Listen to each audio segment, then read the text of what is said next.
Assalamu alaikum and welcome to our programme on Loch Lomond.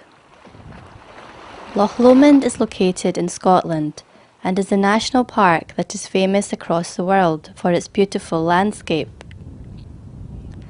Loch Lomond is a lake, the largest in the UK.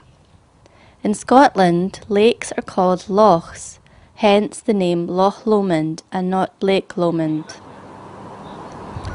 Now let's take a closer look at where exactly Scotland is located. Scotland is located in the United Kingdom.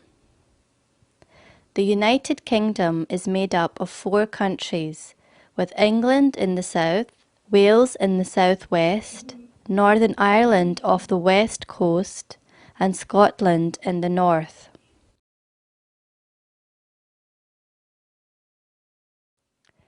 The majority of Scotland's population lies in and between its 2 major cities, with the capital Edinburgh in the east and the largest city Glasgow in the west.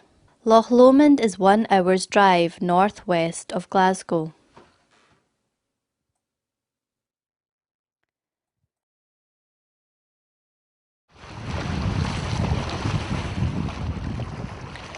At Loch Lomond, Scotland's lowlands meet the highlands and the scenery is spectacular. There is many activities and things to do for people visiting the Loch Lomond area, such as walking, hiking, mountain climbing, with hundreds of miles of footpaths for exploring, and there is also a vast range of water sports available, as well as boat cruises and tours. And Loch Lomond is home to one of the world's best golf courses. With such a vast range of activities, there will be something for everyone to enjoy at Loch Lomond.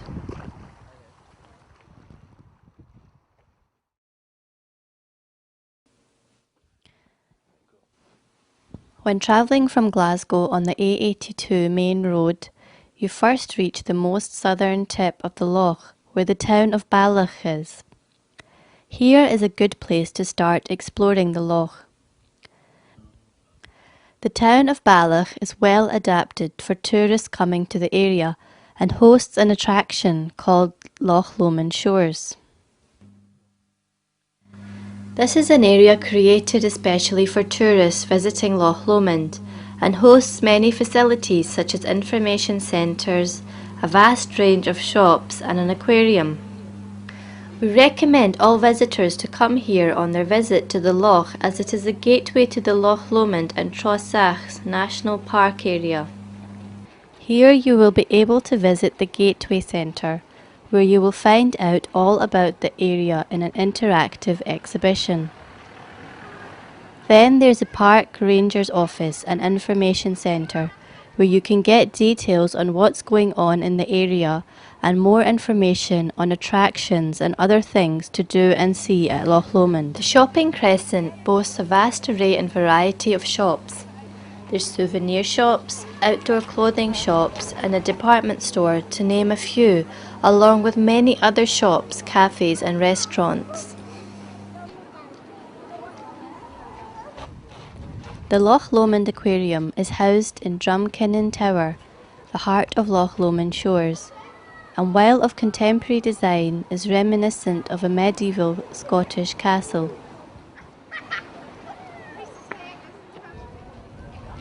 Inside is an interesting learning experience where you can learn how the water from its source high in the hills makes its journey down into and filling this vast loch. The building also houses viewing galleries at different levels to offer the best possible outlook onto the loch. And as well as seeing many different types of tropical fish in the aquarium, you can also find out about the world-famous Clyde shipyards of Glasgow. Also at Loch Lomond Shores is the last paddle steamer to be built in the UK, and of a long line of paddle steamers to sail on Loch Lomond. Sadly, she was withdrawn from full service, but she currently has been restored and is in static service as a restaurant cafe. Built in Glasgow shipyards in the 1950s, The Maid of the Loch entered full service in 1953 and remains the largest vessel to have sailed the inland waterways of Britain. Loch Lomond has over 30 islands. Many are privately owned, but some are open to visitors. One of the easiest to access is Inchmurrin Island. This island is situated just off the banks of the loch, as you can see here. It does not look very big, but you could easily spend over 2 hours exploring it. We took a boat from Balmoral boatyard from around £4 each to cross over to the island. The boat that we travelled on for this short journey held a lot of history. It had been in service for many years and was used heavily in the Second World War to evacuate children to safer areas of the loch. The island name Inchmurrin is said to mean the island of nuns, and its history dates back with a strong link to Christianity.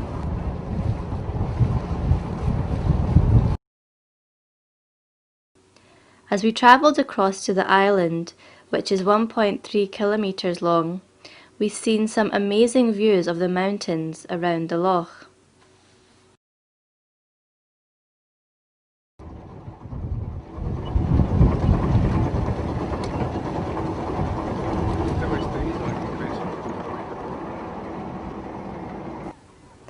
On arrival, we watched the boat leave to begin our exploration of the island. The island is a nature reserve owned by the National Trust and is looked after to try and keep it as much as it was hundreds of years ago.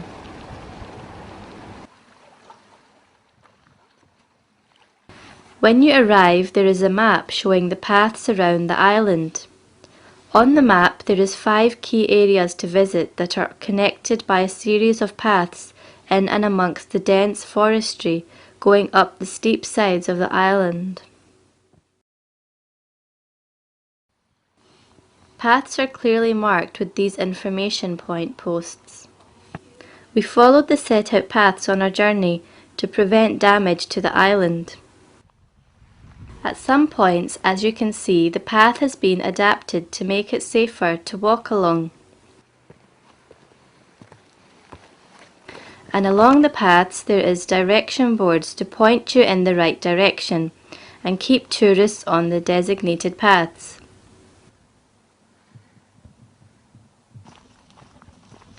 As we travelled up the island, it had dense forestry, but when an opening came, the views were exceptional. As we got higher up the island, the views got better and better, but there is a fair bit of walking involved.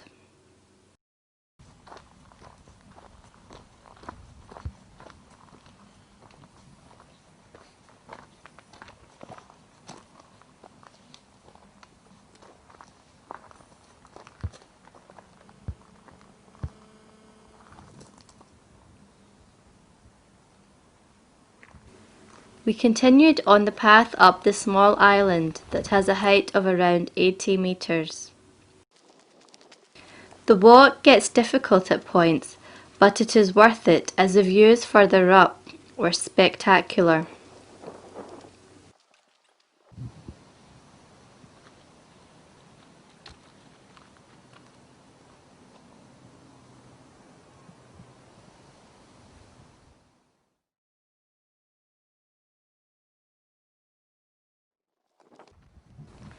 Inchmurrin summit 90 metres above sea level, the highest point on the island. The dense forestry was visible below us, and in front of us we could see the water of Loch Lomond set to the stunning backdrop of the mountains of Scotland.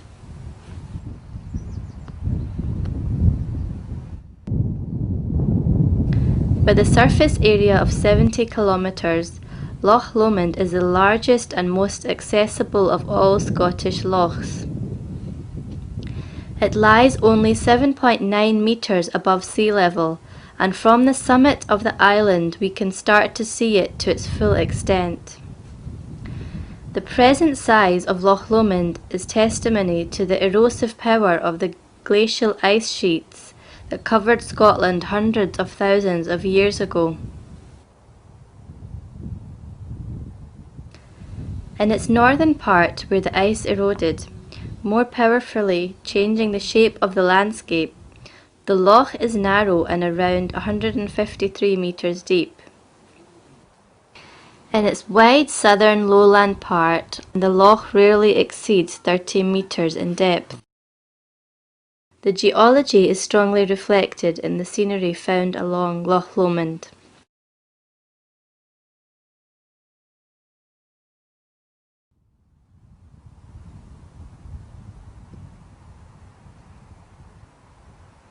As we left the summit to make our way back down the other side of the island, we passed some very tall and old trees.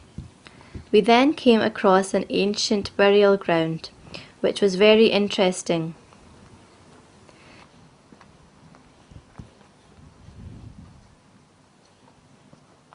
This spooky ancient burial ground in the middle of this island has been in use since the 12th century, and people rowed across to the island from the mainland to bury the dead, and was in use until 1947.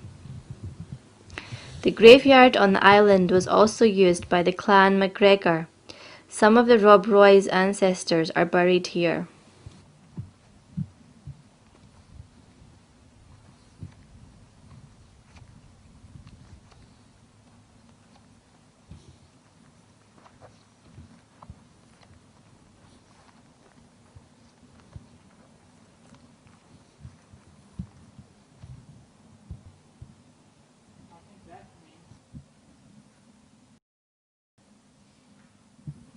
Finally, we went back to the pier to await for the boat to come pick us up.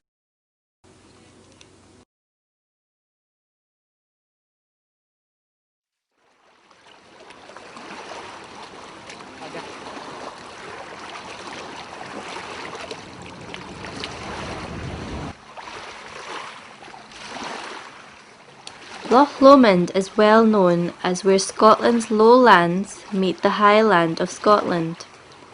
This is due to the geological build of the area. The highland margin is marked by the Highland Boundary Fault on Connick Hill above Balmaha and on the elongate islands of Inchmurrin, Greenwich and this island Inch-Ailach. There is a change in rock type on the surface that marks where deep down in the earth there is a fault line source, causing the creation of such dramatic scenery.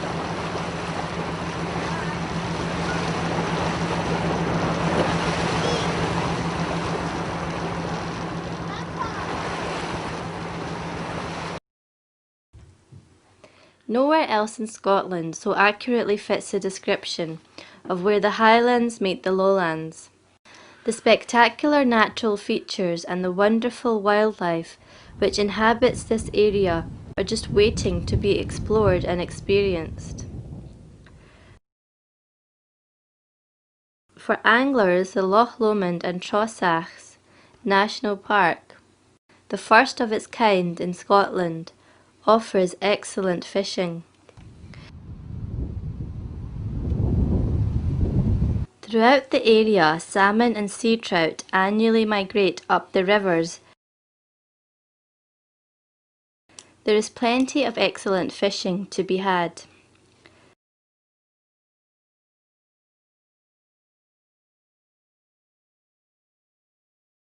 The everlasting days of summer come quickly. The weather changes day to day here and cannot be relied upon, but the best time to visit would be the summer. Days are long, sunrise around 5 a.m. and setting after 10 p.m. There is plenty of time to explore with a good chance of warm, enjoyable weather.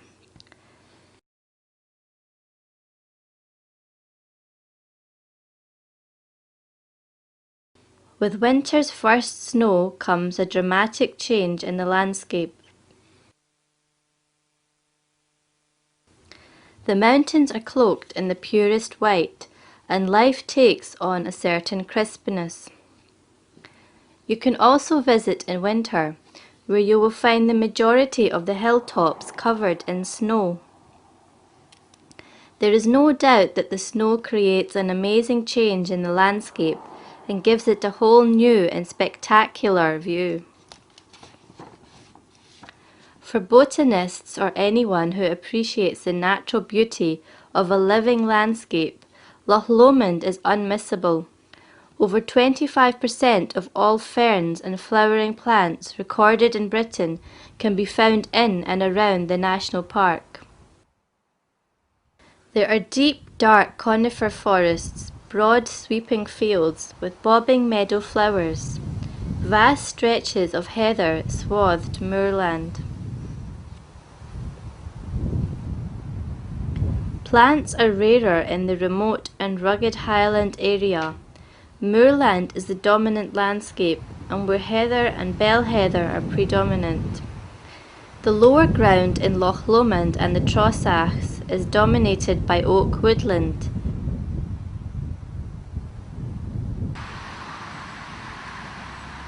For those who want to not only explore by car or foot, you can take to the waters and join one of the many boat tours of the loch.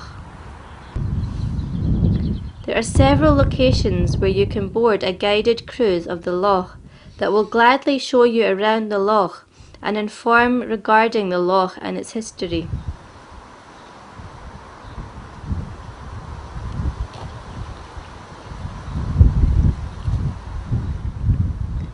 From the water, again the views change and you are able to see the area from a different perspective as you glide across the water.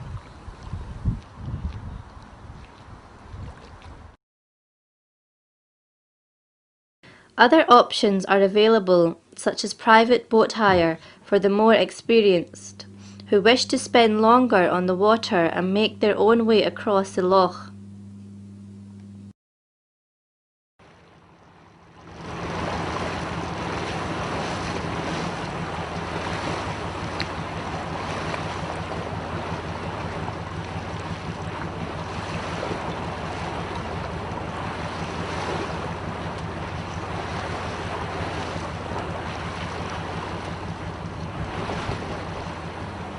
There are several boatyards from which boats can be hired.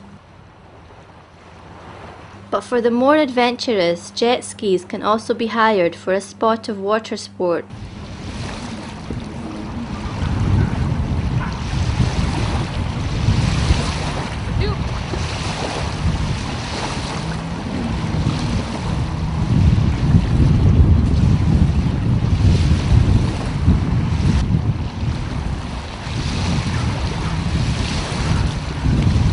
Across the loch is Balloch Castle Country Park.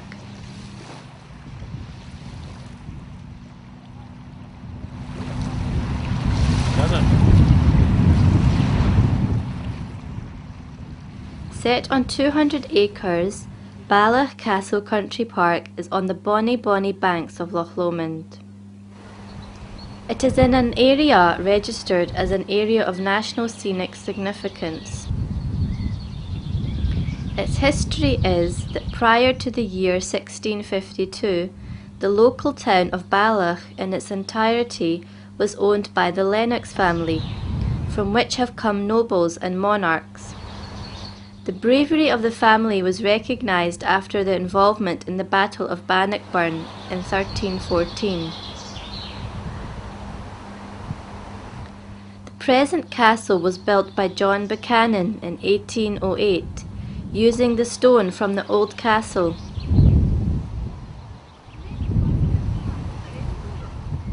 Within the grounds of Balloch Castle Country Park, there are many attractions to suit everyone's taste. The area is perfect for picnics and has open land leading down to the loch, and views from here are among some of the best. There is a beautiful walled garden that was primarily used for the cultivation of fruit and vegetables for use in the castle kitchens. There is also many paths leading around the country park that are a wonderful experience of the ruins of the castle, forestry of the area, and wildlife around you in and amongst the beautiful views of the loch and mountain ranges in the near distance.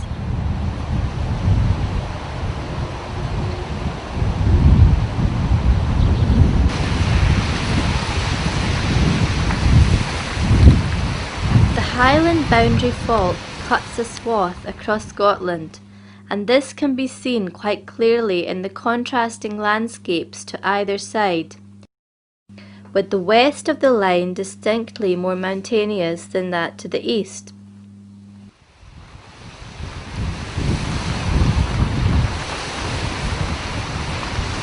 From towering off-mist-shrouded peaks to low-lying Hebridean islands with deserted white sand beaches, Loch Lomond has it all. Wild creatures cannot exist without wild and wonderful habitats.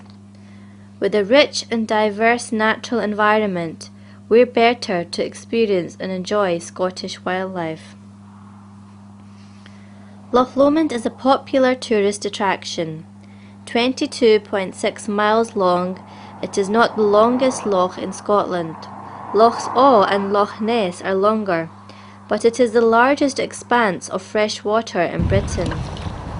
It is 5 miles wide at its broadest point, and there are 30 islands, 3 of them inhabited.